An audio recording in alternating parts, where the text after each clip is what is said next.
اور ایک صحابی ہیں ابو دجانہ. کون ابو دجانہ؟ السابقون الاولون من المہاجرین والانصار، اس میں پہلی صف کے صحابہ. کون؟ ابو دجانہ. جب آپ حج پر گئے تو اپنی جگہ مدینے کا امیر ابو دجانہ کو بنایا. ابو دجانہ حج میں شریک نہیں ہوئے کہ آپ نے اپنی جگہ ان کو اپنا نائب بنا کے وہاں کھڑا فرمایا ابو دجانہ میری جگہ پر مدینے کا امیر ہے. یہ وہ ابو دجانہ ہیں. کون ابو دجانہ؟ جو جنگ بدر سے لے کر آخری حج تک ہر سفر میں شریک ہیں، ہر سفر میں شریک ہیں. ان کی ایک بات میں بتانا چاہتا ہوں، پہلے تھوڑی سی ان کی ہسٹری بتانا چاہتا ہوں. کون ابو دجانہ؟ احد کی جنگ میں آپ نے تلوار اٹھائی، کہ اس تلوار کو کون لے گا؟ کئی صحابہ کھڑے ہو گئے. آپ نے کہا اس تلوار کا حق کون ادا کرے گا؟ سارے بیٹھ گئے. 3 آدمی کھڑے رہے، ایک زبیر بن عوام، ایک عمر بن خطاب، ایک ابو دجانہ. ان کا نام ہے سماک بن خرشنہ. سماک بن خرشنہ ان کا نام ابو دجانہ سے مشہور ہے. تو آپ نے تلوار نہ عمر کو دی، نہ زبیر کو دی، ابو دجانہ کو دی. تو عمر رضی اللہ عنہ نے تو محسوس نہیں کیا، حضرت زبیر نے محسوس کیا کہ اس کو کیوں دی، مجھے کیوں نہیں دی؟ میں مہاجرین میں سے ہوں، میں پھوپھی کا بیٹا ہوں، میں اس سے دلیری میں کم نہیں ہوں. بلکہ حضرت زبیر کی دلیری کی تو دھاک تھی، جدھر سلوار چلتی تھی کاٹتی چلی جاتی تھی. کہنے کہ میں دیکھوں گا یہ کیا کرتا ہے. تو ابو دجانہ کے پیچھے پیچھے زبیر ہو لیے. تو ابو دجانہ نے جو حملہ کیا تو 3000 کا لشکر تھا، اس کو چیر کے پار نکل کے، پورے لشکر کو کاٹ کے پار نکل کے.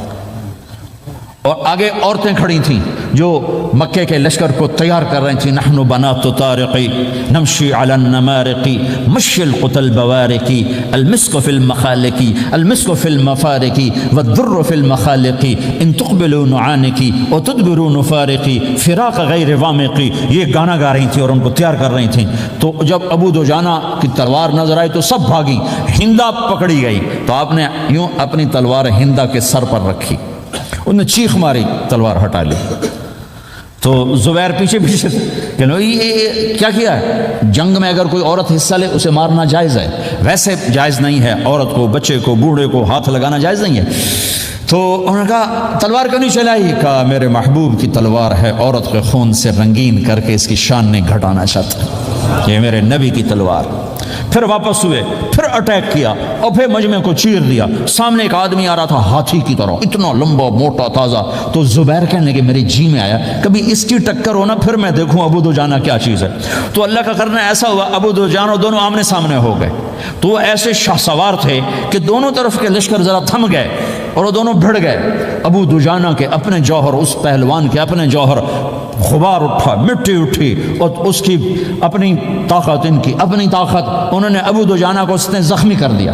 ابو دجانہ نے جو جوش میں آ کے ماری تلوار، اس کو لگی یہاں، تو اتنی طاقت سے لگی کہ اس کے نیچے اتر کر 2 ٹکڑوں میں تقسیم کر دی. یوں ماری تو ایک حصہ ادھر ایک حصہ. پھر یوں دیکھا اور اپنے چہرے سے لوہی کی ٹوپی اتاری. کما ترا انا ابو دجانہ، کیا دیکھ رہے ہو؟ میں ہوں ابو دجانہ. تلوار صحیح لی ہے میں نے، غلط نہیں لی. یہ ابو دجانہ ہیں. اور جب شکست ہو گئی احد کی جنگ میں اور پھر 10-12 آدمی نے آپ کو گھیرے میں لیا ہوا تھا، ان میں ایک ابو بکر تھے، عمر تھے، علی تھے، طلحہ تھے، زبیر تھے، سعد بن ابی وقاص تھے، اور سہل بن حنیف تھے، عبادہ قتادہ بن نعمان تھے، اور ابو دجانہ تھے رضی اللہ تعالی عنہم. ان میں سے ایک ابو دجانہ بھی تھے. اور یمامہ کی جنگ میں ابو دجانہ شہید ہوئے. یمامہ کی جنگ میں شہید ہوئے. یہ ابو دجانہ کی تھوڑی سی سیرت آپ کے سامنے آئی ہے. اس کے بعد اب آپ ان کے قول کو سنو تاکہ اس کا وزن آپ کے سامنے آئے. یہ بدر کے شریک ہیں. اللہ کے نبی نے کہا بدر کا صحابی جو مرضی کرے بخشا گیا. یہ صلح حدیبیہ کے شریک ہیں. اللہ نے قرآن میں کہا لقد رضی اللہ، میں ان سے راضی ہو گیا. یہ صحابی ہیں. اللہ نے کہا کلا وعد اللہ الحسنى، اے میرا نبی تیرے ہر صحابی کے لیے جنت کا وعدہ ہے. اب یہ کیا کہتے ہیں؟ یہ کیا کہتے ہیں لوگو؟ ان ارجع عملی عند، لوگو میرے پاس، ابو دجانہ میرے پاس بخشش کا سب سے بڑا عمل جانتے ہو کیا ہے؟ بدر نہیں، احد نہیں، حدیبیہ نہیں، خندق نہیں، خیبر نہیں، فتح مکہ نہیں، آخری حج نہیں. کیا ہے؟ کیا ہے لوگو؟ ان ارجع عملی عندی، میرے پاس آخرت میں بخشش کا سب سے بڑا عمل بس ایک ہے کہ ما آذیت احدا بلسانی، میں نے اپنی زبان سے کبھی کسی کو دکھ نہیں پہنچایا، ولا اجد فی قلبی غلا لاحد، اور میرے دل میں کسی کے لیے بغض کوئی نہیں ہے، بس یہ میری بخشش کا عمل ہے۔ تو بھائیو، نبی کے اخلاق میں دو چیزیں لے لو، ایک زبان سے کسی کو دکھ نہ دو، ایک دل میں کسی کا بغض نہ رکھو۔ اللہ کی قسم بغیر حساب کتاب کے جنت میں جاؤ گے۔ بڑے بڑے جنید بغدادی اور بڑے بڑے معرفت والے تمہیں دیکھتے رہ جائیں گے، تمہاری رفتار اتنی تیز ہوگی کہ تمہیں وہی پکڑ سکے گا جس کا یہ دو عمل تم سے زیادہ اچھا ہوگا۔ جس روڈ پہ رش ہوتا آپ وہاں سے گاڑی ہٹا لیتے ہو، ادھر نہیں ادھر رش ہے، وہ سائن وغیرہ آپ کو آ جاتے ہیں کہ بھائی ادھر بلاک ہے، ادھر نہیں جانا، ادھر جانا ہے۔ تو جہاں روڈ پہ رش ہوتا ہے تو قیمتی سے قیمتی گاڑی کی رفتار بھی آہستہ ہو جاتی ہے، اور جہاں روڈ خالی ہوتا ہے تو پرانی گاڑی بھی بھاگے جا رہی ہوتی ہے۔ ہمارے یہاں پرانی گاڑی ہوتی ہے، پرانی بسوں کے پیچھے لکھا ہوتا ہے نہ انجن کی خوبی نہ ڈرائیور کا کمال، خدا کے سہارے چلی جا رہی ہے۔ اور جس کے پاس ایسی گاڑی ہو، نہ انجن کی خوبی نہ ڈرائیور کا کمال، تو اگر اس کو روڈ خالی مل جائے تو وہ تو مرسیڈیز والے سے پہلے پہنچے گا، رینج روور والے سے پہلے پہنچے گا، بینٹلی والے سے پہلے پہنچے گا، رولز رائس والے سے پہلے پہنچے گا، جو وہ تو پھنسی کھڑی اور اس کا روڈ ہی خالی ہے۔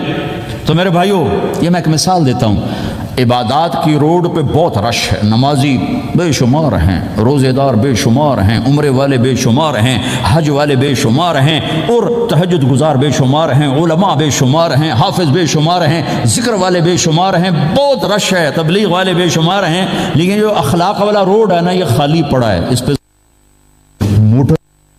زوکی پہ چڑھ کے آ جاؤ تو سب سے آگے نکل جاؤ، سائیکل پہ چڑھ کے آ جاؤ تو سب سے آگے نکل جاؤ، کہ روڈ ہی خالی ہے، اخلاق کا روڈ خالی ہے۔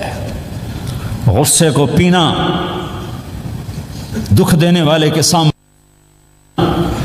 درد دینے والے کو خوشیاں دینا، گالی دینے والے کو دعا دینا، کرو تو صحیح۔ میرے رب کی قسم، اس میں وہ لذت ہے کہ ساری دنیا کی لذتیں تمہیں بھول جائیں گی اگر یہ لذت تمہیں مل گئی۔ پی جا ایام کی تلخی کو بھی ہنس کے ناصر، غم کے سہنے میں بھی قدرت نے مزہ رکھا ہے۔ اپنے لہو کے گھونٹ پی، زخم پہ زخم کھا کے جی، آہ نہ کر لبوں کو سی، عشق ہے دل لگی نہیں، سینے پہ تیر کھائے جا، آگے قدم بڑھائے جا، یعنی زبان حال سے کہہ دے کہ ہاں ستائے جا۔ آج اخلاق کوئی نہیں ہے، میں تو روتا پھرتا ہوں۔ تبلیغ میں نکلو نکلو نکلو، خانقاہوں میں ذکر اور مدرسوں میں فقہ، کوئی تو اس سبق کو بھی، یا اور بھی دکھ ہیں زمانے میں محبت کے سوا، راحتیں اور بھی ہیں وصل کی راحت کے سوا۔ جس دن امت کے اخلاق زندہ ہوئے، آپ اسلام کی بہار دیکھو گے۔ اگر اپنے گھر میں خوشیاں لانا چاہتے ہو تو اللہ کی قسم بڑے گھر سے نہیں آئے گی، کوئی 5 لاکھ پاؤنڈ کی گاڑی سے خوشی نہیں آئے گی، کوئی بہت بڑا عالی شان بنگلہ بنانے سے خوشی نہیں آئے گی، تمہارے اخلاق سے گھر میں خوشی آئے گی۔ اگر بیوی کا سلوک تمہارے ساتھ اچھا ہے، تمہارا سلوک بیوی کے ساتھ اچھا ہے، اس گھر میں خوشی ہے۔ بیوی کا بول بدتمیز ہو تو خامند کی زندگی برباد، خامند کا بول بدتمیز ہو تو بیوی کی زندگی برباد، اولاد بد اخلاق ہو تو ماں باپ کی زندگی برباد، ماں باپ میں سختی ہو تو اولاد کی زندگی برباد، بھائی میں بول میں سختی ہو تو بھائی کی زندگی برباد، بہن بھائیوں میں سختی ہو تو بہن بھائی کی زندگی برباد، نیبر کے ساتھ سختی ہو تو نیبر کی زندگی برباد۔ میرے نبی نے فرمایا ما آمن بی من بات شبعان و جارہ جائع، وہ میرے اوپر ایمان لایا ہی نہیں جو خود پیٹ بھر کے کھائے اور پڑوسی بھوکا ہو۔ واللہ لا یؤمن، واللہ لا یؤمن، واللہ لا یؤمن، 3 دفعہ اللہ کی قسم ایمان والا نہیں، اللہ کی قسم ایمان والا نہیں، اللہ کی قسم ایمان والا نہیں۔ کون یا رسول اللہ؟ الذی لا یأمن جارہ بوائقہ، جو پڑوسیوں کو تنگ کرے وہ ایمان والا نہیں ہے۔ میرے بھائیوں، یہ چیپٹر مٹ چکا ہے، کہیں نہیں دیکھنے کو ملتا ہے۔ ایسا نہیں کہ دنیا خالی ہو گئی ہے، لیکن 1 کروڑ میں 1 ملا تو کیا ملا، 1 کروڑ میں بھی 1 نہیں ملتا۔ میں بڑے لمبے سفر کر کے اس نتیجے پر پہنچا ہوں کہ 1 کروڑ مسلمان اکٹھے کروں، اس میں لاکھوں تہجد گزار ہوں گے، لاکھوں 5 وقت کے نمازی ہوں گے، اس میں لاکھوں عمرے حج کرنے والے ہوں گے، اس میں لاکھوں علماء حفاظ ہوں گے لیکن شاید اخلاق والا ایک بھی نہ۔ اپنی زندگی کو اگر سکھ دینا ہے چیزوں کے پیچھے نہ دوڑو، اخلاق بناؤ۔ مقدر کی چیزیں ملیں گی، کمائیوں میں حلال لاؤ، حرام سے بچو، سچ پہ آؤ، جھوٹ سے بچو، دھوکہ نہ دو کسی کو ورنہ زندگی ویران ہو جائے گی۔ ٹیکس بچانے کے لیے جھوٹ نہ بولو ورنہ دل کالا ہو جائے گا۔ جھوٹ پیسے کی خاطر، لعنت ہے اس دولت پر، لعنت ہے اس ملک پر۔ ہے کیا مثالیں اس امت نے قائم کی ہیں، اچھوں سے برے، بروں سے اچھے ہمیشہ پیدا ہوتے چلے آئے۔ یزید فاسق، فاجر، ظالم، 3 بر اعظم کی حکومت چھوڑ کے مر رہا ہے، 34 سال کی عمر، اور بعض آتا ہے 38 سال کی عمر، 40 سال کو نہیں پہنچا، 40 سال سے پہلے مر گیا۔ اس کا بیٹا معاویہ بن یزید رضی اللہ تعالیٰ عنہ، 3 بر اعظم کی حکومت، 3 بر اعظم کی حکومت، 40 دن حکومت کی، 40 دن پھر اپنے سارے خاندان کو اکٹھا کیا اور کہا دیکھو لوگو، جس حکومت کے نیچے حسین کا خون گرا ہو میں اس حکومت پہ لعنت بھیجتا ہوں۔ یہ ہے تمہاری حکومت، جس کو مرضی دے دو، مجھے نہیں چاہیے۔ 3 بر اعظم کی حکومت چھوڑ دی، صرف 22 سال کی عمر میں، 22 سال کی بھرپور جوانی کی عمر میں حکومت کو لات مار دی۔ میں چند پاؤنڈ کے لیے سچ کو لات مار دوں؟ تو بھائیو سچ کے عادی بنو۔ بڑا عالی خلق ہے سچ بولنا، بڑے عالی اخلاق ہیں لوگوں کو نفع پہنچانا، لوگوں کے سامنے میٹھا بنو، کڑواہٹ اندر رکھو، مٹھاس تقسیم کرو، پوری دنیا میں دین زندہ ہوگا۔ اس نقل و حرکت، یہ دعوت کی نقل و حرکت، میں بولٹن میں آج سے 31 سال پہلے بھی آیا تھا، 20 آدمی نہیں اکٹھے کر سکے تھے ہم، سارے دن کے گشتوں کے بعد۔ ایک گرجا مسجد تھا اس وقت، تو ہم کو 50 آدمی اکٹھے نہیں کر سکے تھے۔ آئیے ہزاروں کا مجمع ہے، اس کے پیچھے پتہ نہیں کتنی محنتیں ہوئی ہیں، تب جا کر یہ رنگ بنا ہے، اس ایک شکل بنی ہے، اس میں رنگ بھرنے کی ضرورت ہے، اور وہ ہے میرے نبی کے اخلاق، میرے نبی کی مبارک زندگی، جس میں درگزر، جس میں معاف کرنا، جس میں میٹھا بول، جس میں چھوٹا بن جانا اور دوسرے کو بڑا بنانا، جس میں سچ بولنا، جس میں دھوکے سے بچنا۔ یہ مسلمان کی شان ہے۔ تو ہمارے تو نوجوان یہاں کی لڑکیوں کو دھوکہ دیتے ہیں، پیپر بنانے کے لیے یہاں کی لڑکیوں سے شادی کرتے ہیں، ان کی زندگیاں برباد کر دیتے ہیں، اپنا ایمان خراب کرتے ہیں، ان کی زندگی خراب کرتے ہیں۔ مسلمان ہی دھوکے باز بن جائے تو لوگوں کو راہبری کون دے، راہبر کون بنے گا؟ تو میرے بھائیو اللہ اس کے رسول کو ڈھونڈنے کے لیے یہ تبلیغ کی محنت ہے، در در پھرو، اور یہ 2 باتیں بن جائیں، ایک ہماری عبادات ٹھیک ہو جائے، ایک ہمارے اخلاق ٹھیک ہو جائے۔ اس کو لے کر جب ہم پھریں گے تو اللہ کے فضل سے ایک لہر چلے گی جو دنیا کے ہر آخری کونے تک پہنچے گی، ہر گھر کو اللہ تعالیٰ توحید کے نور سے روشن کر دے گا۔ اس کے لیے ہم وقت مانگتے ہیں کہ یہ ایک زندگی ہے جو میرے 1.25 گھنٹے کی تقریر سے 1.5 گھنٹے کی تقریر سے قابو میں نہیں آئے گی، اس کو سیکھنے کے لیے وقت مانگتے ہیں۔ نکلو میرے بھائیو، اور آج تک جو اللہ پاک کے ساتھ، اللہ کے رسول کے ساتھ کوئی جنگ کی، اس سے صلح کر لو، کسی سے لڑے ہوئے ہو فوراً صلح کر لو، اس کو بھی منا لو، اس سے بھی مان جاؤ، کسی سے روٹھے نہ رہو، کسی سے قطع تعلق نہ کرو، سب سے سلام کرو، دل کو صاف رکھو۔ ابو دجانہ جیسی ہستی فرماتے ہیں کہ میری بخشش کا عمل یہ ہے کہ زبان سے دکھ نہیں دیا، دل میں بغض کوئی نہیں، اور وہ کہتے ہیں یہ میرا سب سے بڑا عمل ہے۔ اپنے نبی کے اخلاق میں 2 باتیں لے لیں، اس زبان سے کسی کو دکھ نہ پہنچے، دل میں کتنا ہی لوگ ستائیں، بغض نہ رکھو، صاف کرو، دھو دو، اور فرائض میں نماز چھوٹے نہیں، اور پھر اس کو لے کر یہ امت پھرے، کیونکہ اس امت کا کام بیٹھنا نہیں ہے، اس امت کا اجتماعی جرم ہے کہ انہوں نے اللہ کے دین کے لیے پھرنا چھوڑ دیا، اس امت کی اجتماعی خطا ہے کہ انہوں نے اللہ کے پیغام کو آگے پہنچانا اس کو اپنا کام نہ سمجھا، اس کے لیے پھرنا چھوڑ دیا، تو اپنے بھی ہاتھوں سے نکل گئے، پرائے تو پہلے ہی پرائے تھے۔ مسلمان کی زندگی چلتے پھرتے دعوت ہے، مسلمان کی زندگی چلتی پھرتی دعوت ہے۔ اگر اسلام ہماری زندگی میں ہو، عبادات ایسی چیزیں جو نظر نہیں آتی، اخلاق ایسے چیزیں جو چھپ نہیں سکتے،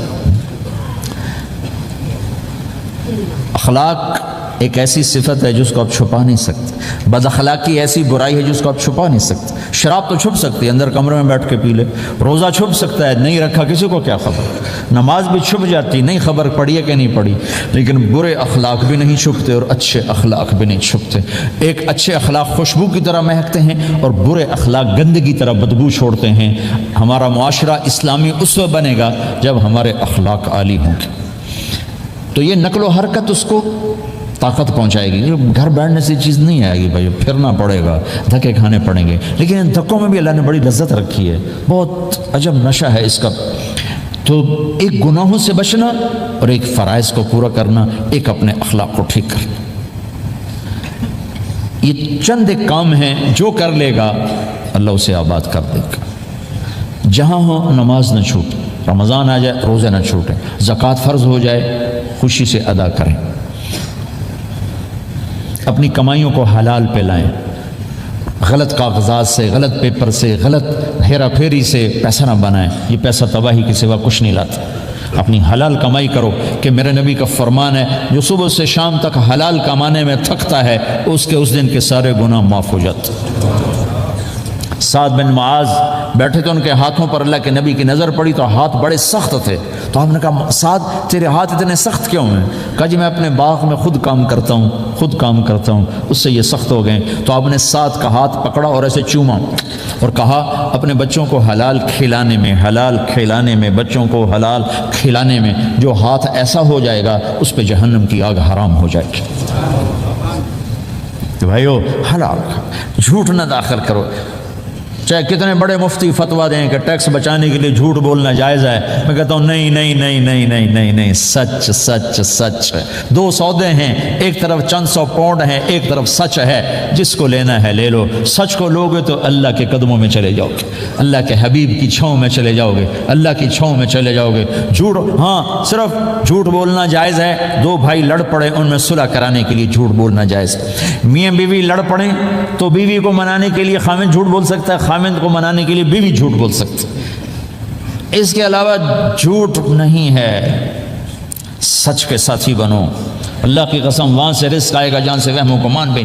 پھر آپ اس حکومت کو دھوکہ دیتے ہو جو آپ کی ہمدرد، ہماری حکومتیں تو خود بھی چور ہیں تو ان کو چور پڑے ہوئے، چوروں کو چور پڑے ہوئے، تمہاری حکومتیں تو چور نہیں ہیں تو تم پہ خرچ کرتے ہیں۔ ان سے بینیفٹ لینا ہو تو پیچھے ہو، ان کو ٹیکس دینا ہو تو کہا تو کدھر لکھا ہے شریعت میں ٹیکس دینا جائز ہے؟ کیا لکھا ہوا ہے؟ آگے مفتی بھی بیٹھے ہوئے فتوے دینے کے لیے۔ جب ان سے نفع اٹھاتے ہو تو ان کو نفع پہنچاؤ، ان سے سہولتیں لیتے ہو ان کو سہولت پہنچاؤ۔ یہ تمہارے خرچ کرنے میں دیانتدار ہیں، ان کے ساتھ بددیانتی نہ کرو۔ مسلمان ہو اور دھوکہ، یہ دو چیزیں جوڑ نہیں سکتی۔ اپنی عیاشی تھوڑی کم کر دو تو اللہ اس میں برکت دے گا۔ آپس میں کبھی اونچ نیچ ہو جائے فوراً صلح کرو، لڑائی پہ باقی نہ رہو کہ جی ہم نے بات نہیں کرنی، ہمارا سلام دعا ختم، ایسا کبھی نہیں کرنا۔ اونچ نیچ ہوتی ہے لیکن فوراً صلح کرو۔ ماں باپ میاں بیوی کٹھے رہتے ہیں تو ہمارا سسرالی معاشرہ بہت سخت قسم کا ہے، ماں باپ اتنی مداخلت کرتے ہیں بچے میں کہ ان کی زندگی تباہ کر دیتے۔ ساس سسر بہو پہ اتنا حق جتلاتے ہیں کہ خامد کا بھی اتنا حق نہیں رہ جاتا، اس سے زندگی ٹوٹ جاتی ہے۔ اگر سسر ہو بہو کو عزت دو، ساس ہے بہو کو عزت دے، بہو ہے ساس سسر کو عزت دے، لیکن اللہ کی قسم ساس اور سسر کا بہو پہ کوئی شرعی حق کوئی نہیں۔ میرے بچے کی شادی ہوئی، میں نے اپنی بیوی سے کہا بات سنو، ہم کسی کی بیٹی کو لے کے آ رہے ہیں، اگر ماں بن کے دکھاؤ گی تو میں یہاں اس کو لاؤں گا، اور اگر ماں بن کے نہیں دکھانا تو میں اس کو الگ گھر دیتا ہوں، تاکہ ہم اس کی زندگی میں دخل انداز نہ ہوں، ہم ان کی زندگی کو خراب نہ کریں۔ اگر کسی کے پاس الگ گھر دینے کی وسعت نہیں ہے تو وہ خود تو الگ ہو سکتا کہ نہیں ہو سکتا؟ ایک ہی گھر میں رہتے ہیں، الگ گھر کی وسعت نہیں تو دونوں باہر نکل جاؤ، بچوں کی زندگی سے باہر نکل جاؤ، اپنا ان پر حاوی نہ کرو ورنہ آپ خود بھی برباد ہو جاؤ گے، ان کو بھی برباد کر دو گے۔ کتنی طلاقوں کے پیچھے ساس اور سسر ہیں، کتنی طلاقوں کے پیچھے میاں بیوی کی آپس کی بدتمیزی ہے کہ اس ماحول میں برداشت کرنے کا رواج ہی ختم ہو گیا، برداشت نہیں کرنا، بڑا نقصان سہنا ہے چھوٹا نہیں سہنا۔ ڈائمنڈ کیسے بنتا ہے؟ ڈائمنڈ کاربن ہے، وہ ڈائمنڈ کیسے بنتا ہے؟ وہ پریشر کو برداشت کرتا اللہ چمکا کے اسے ڈائمنڈ بنوا دیتا۔ تو نوجوانوں کے ذمے ہے کہ اپنی بیوی کو پروٹیکشن دیں ماں باپ سے۔ ماں باپ زیادتی کریں سامنے آ جائیں، ہاتھ جوڑیں، پاؤں پکڑیں، بدتمیز نہ ہوں کہ ابا جی میں آپ کا حکم، اب مجھے اس کا کیا کرنا ہے، اماں جی اب مجھے فرمائیں میں کیا کرنا ہے، میرے ذمے ہے، اس کے ذمے نہیں ہے۔ بیوی زیادتی کرنے لگے تو اس کے سامنے ہو جاؤ، دیکھو بیگم یہ تیرا میرا رشتہ ٹوٹ سکتا ہے، ماں باپ کا رشتہ ٹوٹ نہیں سکتا ہے۔ ماں باپ کا وہ رشتہ ہے جسے توڑا نہیں جا سکتا، نکاح تو ایک بول پہ ٹوٹ جاتا ہے۔ میں تیری ہر ضرورت پوری کروں گا لیکن تو میرے ماں باپ کے لیے تکلیف کا باعث نہ بن۔ یہ مرد کی ذمہ داری ہے۔ ہم یہ معاشرہ بھلا چکے ہیں۔ ہمارے پڑوسی ذمہ دار تھے، ان کے بچے کے نکاح میں گیا تو وہ مجھ سے کہنے لگے مولانا میری بیگم نے مجھ سے کہا کہ دیکھو ہم زندگی گزار چکے ہیں، اب یہ بچے زندگی شروع کرنے لگے ہیں، تو پہلے میرے بیٹے کے لیے الگ گھر بنا اور اس کی بیوی کی ڈولی کو وہاں لے کے آ، میرے گھر میں نہ لانا کہ ایسا نہ ہو ہم میاں بیوی بچوں کی زندگی خراب کر دیں۔ تو پہلے میں نے بیٹے کا گھر بنایا ہے، اب اس کی شادی کر رہا ہوں، اس کی بیوی کی ڈولی وہاں اترے گی، میرے گھر میں نہیں اترے گی کہ ہم دونوں میاں بیوی کہیں ان کو خراب نہ کر بیٹھے۔ ہر آدمی کے پاس تو اتنے وسائل نہیں ہیں کہ وہ الگ گھر دے، لیکن یہ وسائل تو سب کے پاس ہیں کہ ان کی زندگی سے نکل جائے۔ ہاں ان میں کوئی کھٹ پٹ ہو جائے تو صلح کرانے آئے ہیں، لیکن ہوتا کیا ہے کہ لڑکے کے ماں باپ اپنے بیٹے کے حمایتی ہوتے ہیں، لڑکی کے ماں باپ اپنی بیٹی کے حمایتی ہوتے ہیں اور آپس میں جنگ شروع ہو جاتی۔ نہ یہ نیچے ہوتا ہے نہ وہ نیچے ہوتا ہے۔ نئی نئی شادی ہوتی، زندگی گزارنے کا پتہ نہیں ہوتا، ٹھوکریں کھاتے ہیں تو ان کو سنبھالنے کی ضرورت ہوتی ہے، لیکن ہوتا کیا ہے کہ ماں باپ اپنے بیٹے کے کان میں نہ بیوی کی شکایتیں لگاتے رہے، یہ کرتی ہے یہ کرتی ہے یہ کرتی ہے، اور وہ بچی کو اس کے ماں باپ کہتے رہے یہ کرتے ہیں یہ کرتے ہیں یہ کرتے ہیں۔ زبان پر ٹیپ لگا لو تو آپ کی زندگی روشن ہو جائے گی، آپ کا جیون خوبصورت ہو جائے گا۔ اور کبھی اونچ نیچ ہو جائے تو معافی مانگو، فوراً معافی مانگو۔ میاں بیوی لڑ پڑیں اور پھر صلح کر لیں تو اللہ کو یہ عمل اتنا پسند ہے کہ ان کی صلح پر پچھلے سارے گناہ ان کے معاف کر دیتے۔ قرآن کی ایک آیت اتری ہی میاں بیوی کی لڑائی پر تھی۔ ایک خامد اپنی بیوی پہ بڑے ناراض ہو گئے، مسجد میں بیٹھے بیٹھے انہوں نے نیت کی گھر جاؤں گا اور بیوی کی ٹھکائی کروں گا۔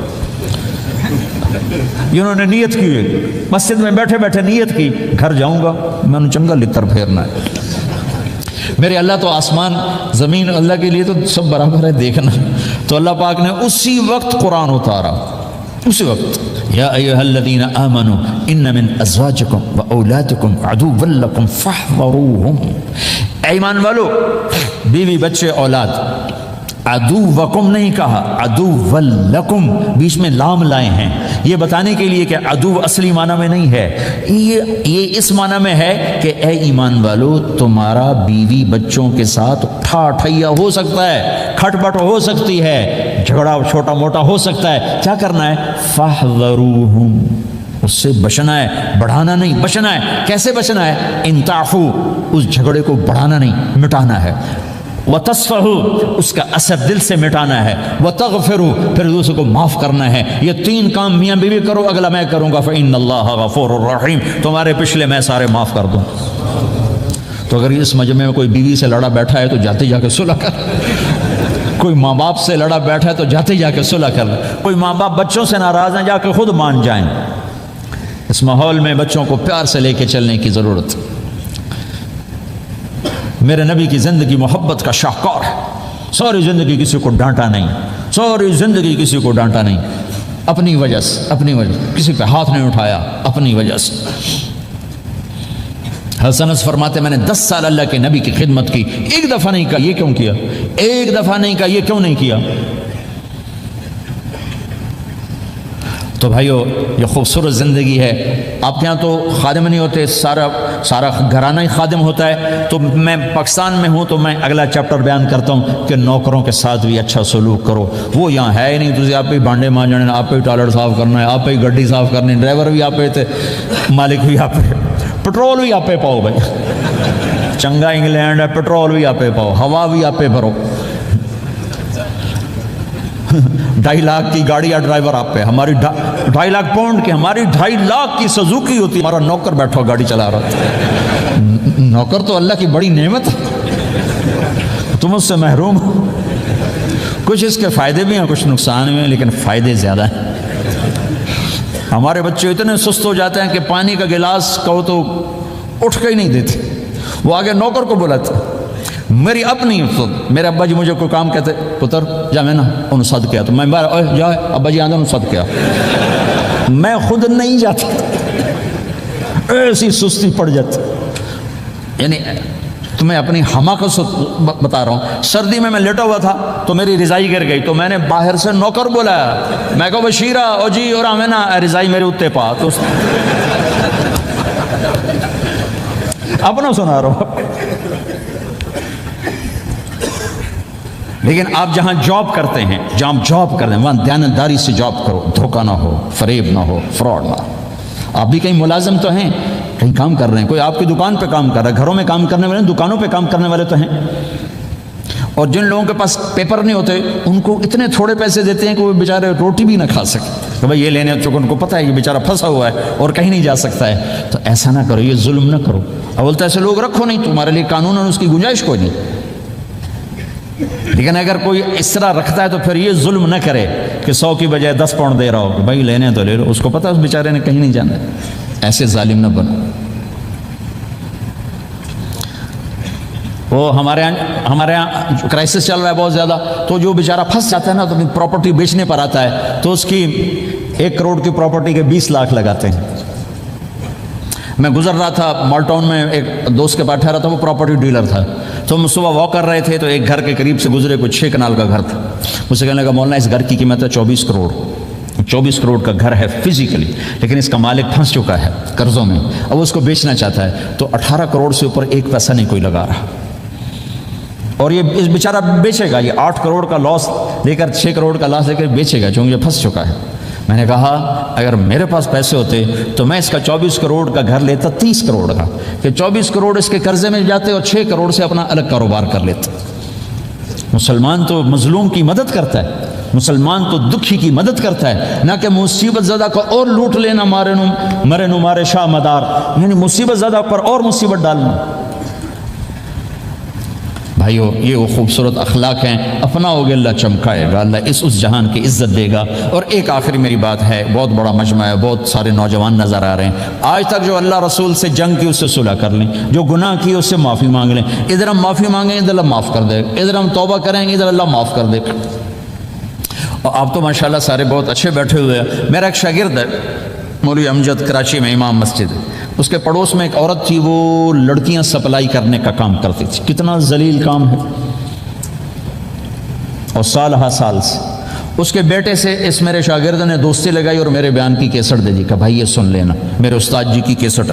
اس نے گھر میں جا کے لگا لی، اس کی ماں چلتے پھرتے کانوں میں آواز پڑ رہی ہے، آخر وہ آ کے بیٹھ گئی، کہنے لگی سنا مجھے بھی سنا، تو اس نے سارا سنا، پھر کہا دوبارہ سنا، پھر سنا، کہا دوبارہ سنا، پھر سنا، تو کہنے لگی یہ کون ہے؟ کہا پتہ نہیں کون، تمہیں کس نے دی؟ کہا یہ امام مسجد نے۔ تو میں بچے کا ہاتھ پکڑا اور آ گئی دروازے پر، اس وقت لوگ تراویح پڑھ کے باہر نکل رہے تھے، کہنے میں نے امام صاحب سے ملنا ہے۔ وہ آ گئے، کہا جی یہ کیسٹ آپ نے دی؟ کہاں جی۔ یہ کون ہے؟ کہا میرے استاد ہیں۔ کیا نام ہے؟ طارق جمیل۔ اچھا، انہوں نے توبہ کی بڑی بات بتائی ہے، تمہیں پتہ ہے نا میرا کیا کام ہے؟ ہاں۔ کہا میری توبہ قبول ہو سکتی ہے؟ کہا کیوں نہیں اما جی ہو سکتی۔ کہا ٹھیک ہے پھر میں اللہ کو گواہ بناتی ہوں، میری توبہ۔ اور اس نے مسجد میں آنا شروع کر دیا تراویح میں، 5واں روزہ ہے، اور دعا مانگتی ہے اللہ اگر میری توبہ قبول ہے تو مجھے اپنے پاس بلا لے، یا اللہ اگر میری توبہ قبول ہے تو مجھے اپنے پاس بلا لے۔ 29ویں روزے سجدے کی حالت میں اللہ نے اٹھا لیا۔ ساری زندگی کام کیا کیا؟ لڑکیوں کی سپلائی، اتنا بدترین کام، اور موت آئی رابعہ بصری جیسی۔ یہ ہے توبہ کا کمال، کہ اللہ کی رحمت سے کبھی نا امید نہیں ہونا چاہیے۔ اللہ کوئی تھانے دار نہیں ہے کہ اس نے چتر پھیرنا ہے، اللہ کریم ہے، مہربان ہے، ہمارا دوست ہے، ہمارا رب ہے۔ تو جب کبھی خطا ہو فوراً توبہ کرو، فوراً توبہ کرو، انشاءاللہ ایک دن آئے گا کہ اللہ ہمیں اپنی توبہ پہ پکا کر دے گا۔ تو یہ نیت تو کرو سارے جتنے بیٹھے ہو بوڑھے جوان، کہ پچھلے پر ہم توبہ کرتے ہیں، کرتے ہو نیت؟ کہو یا اللہ میری توبہ، پھر کہو یا اللہ میری توبہ، پھر کہو یا اللہ میری توبہ۔ اگر یہ آپ نے سچے دل سے کہا ہے تو آپ کو مبارک ہو، آپ کے سب گناہ معاف ہو گئے، سارے معاف ہو گئے۔ حقوق باقی ہیں، علماء سے پوچھ لینا ان کی ادائیگی کیسے کرنی ہے، گناہ سارے معاف ہو گئے۔ اور آئندہ اگر کبھی توبہ ٹوٹے تو پھر کر لینا، پھر کر لینا، پھر کر لینا، میرے رب کی رحمت پہ کوئی اثر نہیں پڑتا۔ لن تبلغوا ضری فتضرونی ولن تبلغوا نفعی فتنفعونی، یہ میرے رب کی صفت ہے۔ وہ کہتا میں نفع سے بھی پاک ہوں، نقصان سے بھی پاک ہوں، نہ کوئی مجھے نفع پہنچا سکتا ہے نہ کوئی نقصان پہنچا سکتا ہے۔ تو میرے گناہوں سے اس کو کیا گھاٹا پڑتا ہے؟ مجھے گھاٹا پڑتا ہے، لہٰذا جب بھی ہم معافی مانگیں گے وہ خوشی سے معاف کریں گے۔ ایک اور آیت سورۃ آل عمران کی ہے، یہ سارے دین کی روح ہے اور یہ دین کا مرکزی نقطہ ہے، مرکزی نقطہ۔ جیسے گاڑی ہوتی ہے نا، اس کا بیلنس کیا جاتا ہے تو پھر وہ صحیح چلتی ہے۔ اس کا ایک نقطہ ہوتا ہے، اس پر آ کر چاروں ٹائروں کو ایک جیسے زاویے پر جمع کرنا ہوتا ہے، پھر وہ صحیح چلتی۔ اگر وہ بیلنس آؤٹ ہو جائے تو سوزوکی ہو یا لینڈ کروزر ہو، وہ سیدھی نہیں چلے گی، کبھی یوں ہو جائے گی، کبھی یوں ہو جائے گی، کبھی یوں، وہ خود بھی تھکے گی اور مسافر کو بھی تھکائے گی۔ تو ہر چیز کا سینٹر پوائنٹ جب صحیح ہوتا ہے تو وہ چیز صحیح چلتی ہے۔ اسلام کا جو مرکزی نقطہ اور پوائنٹ ہے وہ نرمی ہے، شدت نہیں، وہ نرمی ہے، وہ عبادات اور باقی ساری چیزیں اپنی اپنی جگہ پر، لیکن ان سب کو جوڑنے والی جو چیز ہے وہ نرمی ہے۔ یہ میں نے کہاں سے لیا؟ میں ایک دفعہ جا رہا تھا پاناما، تو سورہ کہف کو دیکھ کے پڑھ رہا تھا، ویسے مجھے یاد ہے میں دیکھ کے پڑھ رہا تھا۔ تو جب میں وَلْيَتَلَطَّفْ پر پہنچا تو حاشیے میں لکھا تھا نصف القرآن۔ تو میں ایسی تھوڑی دیر سوچ میں پڑا کہ یہ اللہ تو قادر ہے، یہاں کوئی لفظ لا سکتے تھے اللہ تعالیٰ، یہ کیوں لائے وَلْيَتَلَطَّفْ؟ حد سے زیادہ نرمی کا معاملہ کرنا۔ وہ جو روٹی لینے میں گیا ترکی میں، ترسوس ایک جگہ ہے جہاں اردن والے بھی دعویٰ کرتے ہیں کہ یہاں تھے اصحاب کہف، میں نے وہ بھی دیکھا ہے، اور ترکی والے بھی کہتے ہیں میں نے وہ بھی دیکھا ہے۔ تو ترکی والا قرآن کی تعبیر سے زیادہ جوڑ کھاتا ہے، اردن والا جوڑ نہیں کھاتا ہے۔ تو اس کا وَلْيَتَلَطَّفْ، اے بھائی کوئی بھاؤ کے چکر میں نہ پڑنا، بڑی نرمی سے پیار محبت سے روٹی لے کے آجا، بھوک لگی۔ اور صیغہ مبالغے کا ہے، تلطف، تفاعل، مبالغہ اور تکلف۔ تو تمہارے اندر اگر سختی ہے پھر بھی تم با تکلف نرمی کرو، تمہارے اندر شدت ہے پھر بھی اپنے اوپر نرمی طاری کرو۔ تو یہاں سے مجھے یہ بات سمجھ میں آئی کہ پوری شریعت کا سینٹر پوائنٹ قرآن ہے، اور قرآن کا سینٹر پوائنٹ نرمی ہے، وَلْيَتَلَطَّفْ۔ اب ہمارے ڈانٹ ڈپٹ کو بزرگی سمجھا جاتا، ڈانٹ ڈپٹ کو تربیت سمجھا جاتا۔ استاد شاگرد کو ڈانٹ رہے ہیں، پیر مریدوں کو ڈانٹ رہے ہیں، امیر مامور کو ڈانٹ رہے ہیں، والدین اولاد کو ڈانٹ رہے ہیں، اور میرا اللہ کہہ رہا ہے نرمی۔ اب آیت سنو، یہ بات سمجھ میں آ گئی؟ اب آیت سنو، اللہ تعالیٰ فرما رہا ہے اپنے محبوب سے، فَبِمَا رَحْمَةٍ مِّنَ اللَّهِ لِنْتَ لَهُمْ وَلَوْ كُنْتَ فَظًّا غَلِيظَ الْقَلْبِ لَانفَضُّوا مِنْ حَوْلِكَ فَاعْفُ عَنْهُمْ واستغفر لهم وشاورهم في الامر فاذا عزمت فتوكل على الله ان الله يحب المتوكلين۔ لنت لهم برحمت اللہ، یہ ہونا چاہیے جو نحو کا قاعدہ، فعل پہلے ہوتا ہے اس کے متعلقات بعد میں ہوتے ہیں۔ تو لنت لهم برحمت اللہ، آپ اللہ کی رحمت سے نرم ہو کے اپنی امت کے لیے۔ لیکن اللہ تعالیٰ نے فَبِمَا، اللہ نے اپنے نبی پر جتنے احسان قرآن میں بتلائے ہیں، أَلَمْ يَجِدْكَ يَتِيمًا فَآوَى وَوَجَدَكَ ضَالًّا فَهَدَى وَوَجَدَكَ عَائِلًا فَأَغْنَى أَلَمْ نَشْرَحْ لَكَ صَدْرَكَ وَوَضَعْنَا عَنْكَ وِزْرَكَ الَّذِي أَنْقَضَ ظَهْرَكَ وَرَفَعْنَا لَكَ ذِكْرَكَ إِنَّا أَعْطَيْنَاكَ الْكَوْثَرَ هو الذي أيدك بنصره وبالمؤمنين۔ اب قرآن میں دیکھو وَكَانَ فَضْلُ اللَّهِ عَلَيْكَ كَبِيرًا، اللہ نے قرآن میں اپنے نبی پر جو احسان کیے وہ بتائے اور جتلائے کہ ہم نے آپ کے ساتھ یہ کیا، یہ کیا، یہ کیا، یہ کیا۔ یہ احسان جیسے اللہ نے بتایا ہے نا اپنے نبی کو، یہ احسان نرمی والا، جس طریقے سے بتایا اس طریقے سے کسی احسان کو ذکر نہیں کیا. فَبِمَا، یہ میرے ہاتھوں کو دیکھو، ہم جب کہتے ہیں بہت بڑا، اس سے آگے تو ہمارے ہاتھ نہیں جاتے نا. تو میرا ایک بھتیجا تھا تو دیر سے بولا، جب وہ گاڑی پہ ہوتا تو ہم کہتے کس چیز پر آئے ہو، تو وہ یوں کرتا، اور جب وہ بس پہ آتا تو کہتا ایسے ایسے کرتا، ایسے ایسے، کہ بھائی بس بڑی ہوتی ہے نا تو اس کا یوں اشارہ کرتا، اور گاڑی چھوٹی تو اس کا یوں اشارہ کرتا. تو فَبِمَا، یہ جو فَبِمَا رحمہ ہے نا، یہ زمین آسمان سے بھی باہر نکل گیا ہے، اور مشرق و مغرب سے پار ہو گیا، شمال جنوب سے پار ہو گیا، فوق تحت سے پار ہو گیا. اللہ تعالیٰ فرما رہا ہے میرے محبوب میری اتنی بڑی رحمت آپ پر آئی جس کو آپ کے رب کے سوا کوئی نہیں جانتا، اور پھر آپ نرم ہو گئے، نرم ہو گئے. ان اللہ لا یعطی علی الرفق ما لا یعطی علی العنف، اللہ جو نرمی پہ دیتا ہے وہ سختی پہ نہیں دیتا. لو کان الرفق خلقا لما رأى الناس خلقا احسن منه، نرمی کی کوئی شکل ہوتی تو اس سے حسین کائنات میں کوئی شکل نہ ہوتی، جنت کی حور سے بھی اعلیٰ شکل ہوتی. ولو کان العنف خلقا لما رأى الناس خلقا ابغض منه، اور اگر بد اخلاقی کی، سخت مزاجی کی کوئی شکل ہوتی تو شیطان سے بھی زیادہ خوفناک ہوتی. امام اسماعیل رحمۃ اللہ علیہ بڑے علامہ گزرے ہیں اور قرآن کی بڑی خدمت کی ہے لغت کے لحاظ سے، تھے انتہائی بدصورت، قول افصاح اور حبشی ٹائپ. کہنے لگے زندگی میں کبھی دھوکہ نہیں کھایا سوائے ایک دفعہ ایک لڑکی نے مجھے ایسا بیوقوف بنایا کہ میرے 14 طبق روشن کر دیے کہ میں جا رہا تھا تو ایک خوبصورت لڑکی نے مجھے مسکرا کے اشارہ کیا. بھائی کوئی میرے اوپر بھی عاشق ہے تو میں اس کے پیچھے چل پڑا، وہ آگے آگے میں پیچھے پیچھے، وہ آگے آگے میں پیچھے پیچھے. بازاروں میں چلتے چلتے ایک مصور کی دکان پہ پہنچے تو اس نے مصور سے یوں اشارہ کیا اور آگے چلی گئی. وہ آگے چلی گئی تو میں حیران ہو گیا. بھی میں نے کہا بھائی یہ کیا چکر ہے؟ کہا جی یہ بچی کل میرے پاس آئی تھی کہ مجھے شیطان کی فوٹو بنا کے دو.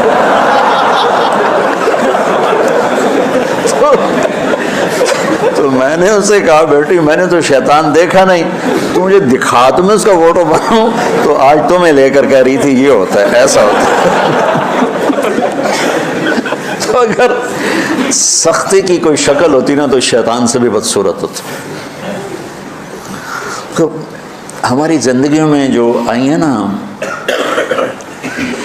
رکاوٹیں، اس کا کوئی بڑا سبب نہیں ہے. یہ اسباب ہیں چھوٹے چھوٹے مل کے بڑے ہو. زبان کی شدت، بول کی شدت، نظر کی شدت، تانے تشنی، مار پٹائی، اس نے ہمارے رشتوں کو تار تار کر دیا. اور میں قربان جو میرا اللہ تعالیٰ کہہ رہا ہے لو کنت فظا غلیظ القلب، اگر آپ کی زبان میں شدت ہوتی، آپ کے مزاج میں شدت ہوتی، لانفضوا من حولک. انفضوا کا مطلب بتایا تھا نا کل پرسوں، بھگدڑ مچ جانا، پیچھے مڑ کے نہ دیکھنا. معلم محمد مصطفیٰ جیسے ہوں صلی اللہ علیہ وسلم، اور طلبہ اصحاب رسول جیسے ہوں. یہاں محمد اللہ کے رسول ہیں، یہ دعویٰ ہے کہ یہ میرے رسول ہیں. تو پوچھنے والا پوچھتا ہے کہ اس کی دلیل کیا ہے؟ تو اللہ کہتا ہے اس کے ساتھیوں کو دیکھ لو، ایسے ساتھی صرف نبی کے ہوتے ہیں اور کسی کے نہیں ہوتے. والذین معاہ، معیت بہت بڑا شرف ہے. اور وہ کیسے ہیں؟ اشداء علی الکفار ہیں، رحماء بینہم ہیں. وہ کیسے ہیں؟ تراہم رکعا سجدا، کوئی سجدوں میں گڑ گڑا رہا، کوئی رکوع میں گڑ گڑا رہا. اور اخلاص ایک باریک چیز ہے جس کو موت سے پہلے ہم دعویٰ نہیں کر سکتے کہ میں جو کچھ کر رہا ہوں اخلاص سے کر رہا ہوں. لیکن وہ اتنے اللہ کے قریب ہوئے کہ اللہ نے ان کے اخلاص کی خود گواہی دی. یبتغون فضلا من اللہ ورضوانا. میں صرف قرآن سے صحابہ کو بتا رہا ہوں. تتجافى جنوبهم عن المضاجع يدعون ربهم خوفا وطمعا. میرے نبی کے ساتھ چلنے والے صحابہ کیسے ہیں؟ راتوں کو اٹھ اٹھ کے روتے ہیں، بستروں سے جدا رہتے ہیں. کیسے ہیں؟ کانوا قلیلا من اللیل ما یہجعون، رات کو بہت تھوڑا سوتے ہیں، وبالاسحار هم یستغفرون، اور پھر سحری کے وقت توبہ استغفار کرتے ہیں۔ یہ کیسے ہیں؟ یؤثرون علی انفسهم ولو کان بهم خصاصہ، خود بھوکے رہ کر یہ اوروں کو کھانا کھلاتے ہیں۔ یہ کیسے ہیں؟ لیکن ایک وعدہ میرا آپ کے ساتھ ہے، کیا وہ کیا ہے؟ کلن وعد اللہ الحسنى، میرا وعدہ ہے آپ کے ہر صحابی کو جنت دوں گا، ہر صحابی کو جنت دوں گا۔ اور یہ پہلی جماعت ہے جن کی حمایت میں قرآن اترتا تھا۔ اور ایک عجیب ہے کہ ایک لفظ قرآن کا، ایک لفظ، ایک آیت اتری، لا يستوي القاعدون من المؤمنین والمجاہدون فی سبیل اللہ۔ یہ آیت ایسے اتری جیسے میں نے پڑھا ہے کہ اللہ کے راستے میں جہاد کرنے والے اور گھر بیٹھنے والے برابر نہیں ہو سکتے۔ ٹھیک، عبداللہ بن مکتوم نابینا صحابی ہیں، انہوں نے جب آیت سنی کہا یا اللہ یہ کیا کیا؟ وہ میں انا محتاج، میں کتوں جا کے جہاد کرنا ہے، میرے لیے تو گنجائش دے۔ سبحان اللہ، یہ کیسے لوگ تھے؟ جبریل دوڑے آئے اور وہی کیا لائے؟ ایک لفظ، صرف ایک لفظ کہ یا رسول اللہ فرما رہے ہیں کہ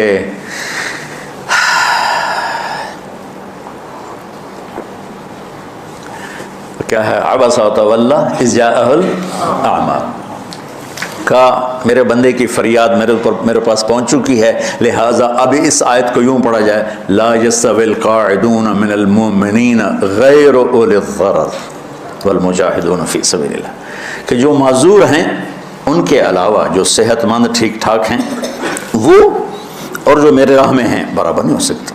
تو عبداللہ بن مکتوم کی فریاد پر قرآن کا ایک لفظ ہے، اور خولہ کی فریاد پر آیات بارش کے قطروں کی طرح، قد سمع اللہ قول التی تجادلک فی زوجها وتشتکی الی اللہ واللہ یسمع تحاورکما ان اللہ سمیع بصیر الذین یظاہرون منکم من نسائهم ما ہن امہاتهم ان امہاتهم الا اللہ ولدنهم وانہم لیقولون منکر من القول وزورا۔ یہ پھر آگے بھی چلتی ہیں۔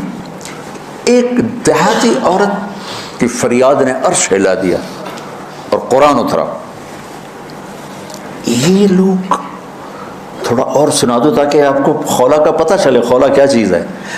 انصاری عورت ہے، مان لے یہ ایک عورت ہے، خامن نے غصے میں طلاق دے دی، طلاق تھی زہار، تو میرے لیے میری ماں کی طرح ہے۔ اس طلاق کے بعد رجوع ہو ہی نہیں سکتا تھا۔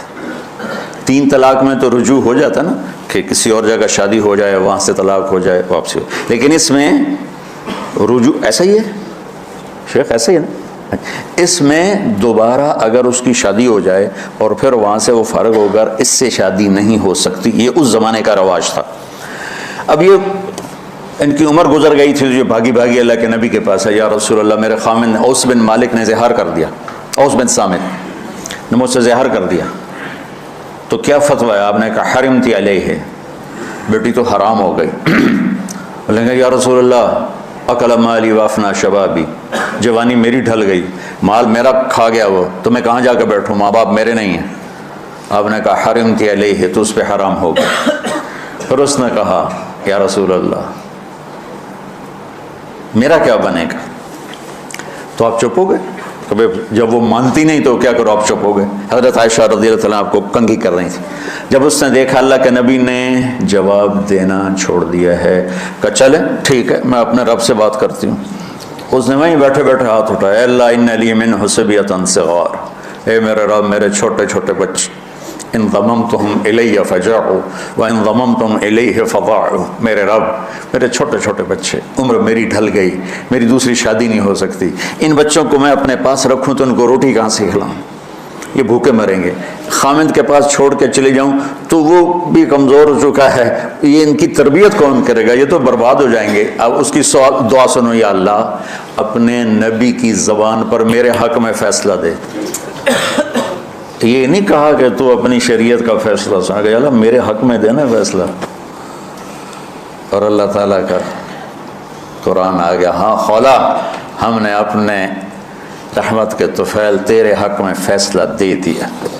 اتنے بڑے مقام کے لوگ، لفظ کیا رہا ہے، لن فضوا من حولک، یہ آپ کو چھوڑ کے بھاگ جاتے، سختی اتنی بڑی بلا ہے کہ اتنے دھرتی نے کسی نبی کے ایسے ساتھی نہ دیکھے گی، اور ایسے عظیم انسان دنیا میں نہ آئیں گے انبیاء کے بعد، عظیم ترین انسانوں کا ٹولہ، لیکن وہ بشر تھے، ان سے خطائیں ہوئیں، ان سے گناہ ہوئے، پر اللہ نے کہا جاؤ ہم نے معاف کر دیا، کلاً وعد اللہ الحسنی، جاؤ سب کے لیے جنت ہے۔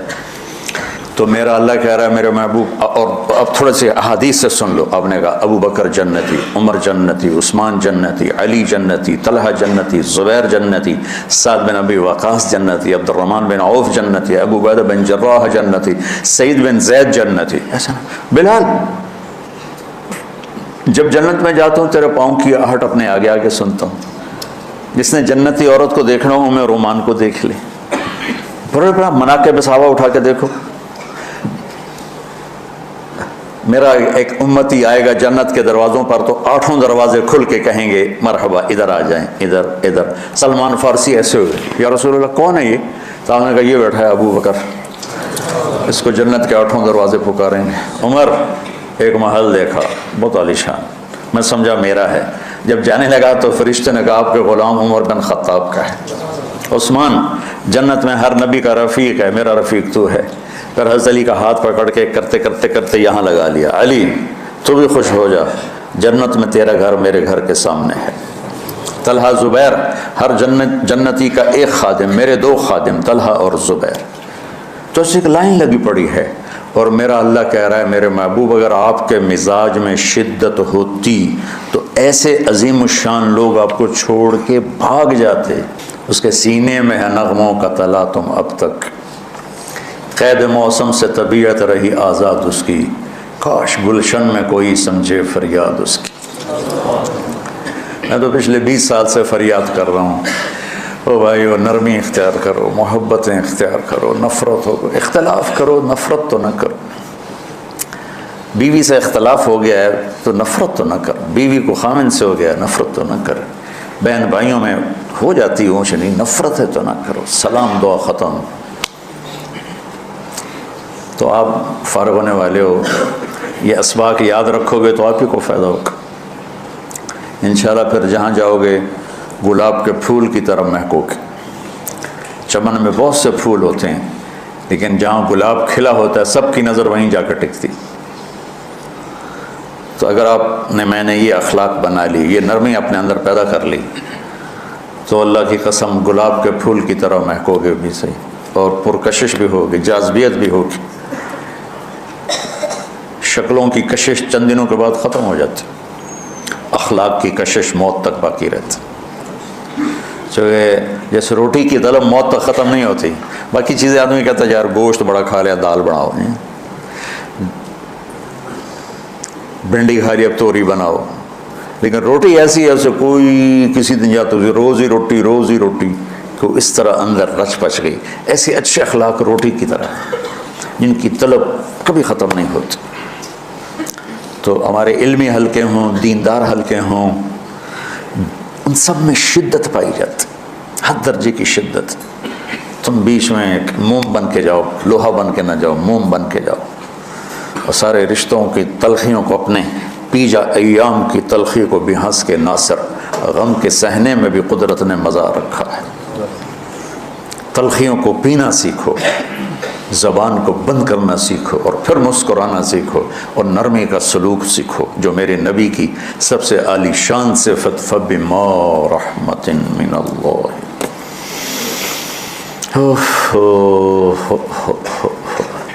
یہ واقعہ پتہ کب کا ہے؟ جب احد کی لڑائی میں شکست ہو گئی نا، تو کافی سارے صحابہ میدان چھوڑ کے دوڑ گئے۔ تو جب ابو سفیان کا لشکر واپس چلا گیا تو وہ واپس آئے، اور سب ڈرے ہوئے تھے کہ اب ہمیں بڑی ڈانٹ پڑے گی۔ شہاب الدین غوری نے تراوڑی کی پہلی جنگ لڑی تھی پرتھوی راج کے خلاف۔ ہم جو چوہان راجپوت ہیں ہم اس کی نسل سے ہیں، پرتھوی راج، تو وہ شکست ہو گئی۔ تو جن افغانی سرداروں نے دوڑ لگا دی تھی نا، اس نے سارا سال ان کے منہ کے اوپر نہ توبڑے چڑھا دیے تھے، بوجھا نہیں ہوتا، بوجھا سی کے ان کے منہ پہ چڑھا دیا تھا، پورا سال ان کے منہ پہ وہ بوجھے لگے رہے کہ یہ وہ ہیں جو بھاگ گئے تھے۔ بادشاہ تو یوں کرتے ہیں.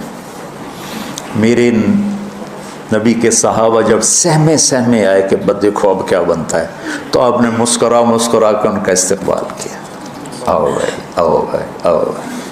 اس پر میرے اللہ نے یہ کہا, واہ میرے محبوب, یہ آپ کے رب کا آپ پہ احسان ہے کہ آپ نرم ہو گئے, ورنہ ایسے موقعوں پہ تو ڈانٹ ڈپٹ ہوتے, سوڑوا دیا جاتا. استنبول کا قلعہ فتح نہیں ہو رہا تھا, سلطان محمد فاتح 21 برس کی عمر, تو اس نے سپہ سالار کو بھرے مجمع میں کوڑوں سے اس کی پٹائی شروع کر دی اور اس کو ہٹا کے دوسرے کو لگا دیا. اور میرے نبی کہہ رہے ہیں آؤ بھائی, آؤ بھائی, آؤ. اوپر اللہ کی محبت دیکھو, اللہ تعالیٰ کہہ رہا ہے میرے نبی معاف کر دیں. پہلے ہی آپ نے معاف کر دیا, پر میں بھی سفارش کرتا ہوں آپ ان کو معاف کر دیں.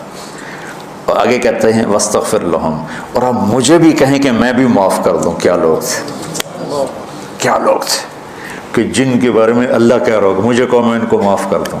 سبحان. ایسے عظیم لوگ بھی شدت برداشت نہ کر پاتے.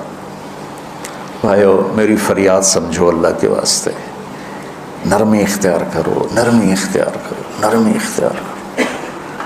سختی کے بغیر جی کام نہیں چلتا ہے. ارے یہ بکواس ہے, تمہارے نفس کی شرارت ہے. میرے نبی فرما رہے ہیں نرمی پہ جو اللہ کرتا ہے وہ سختی پہ نہیں کرتا ہے. ٹھیک ہے, سر ساتھ نہیں دے رہا درد کی وجہ سے, اسی میں برکت سمجھ لو. سبحانک اللہم و بحمدک اشہد ان لا الہ الا انت استغفرک و اتوب الیک.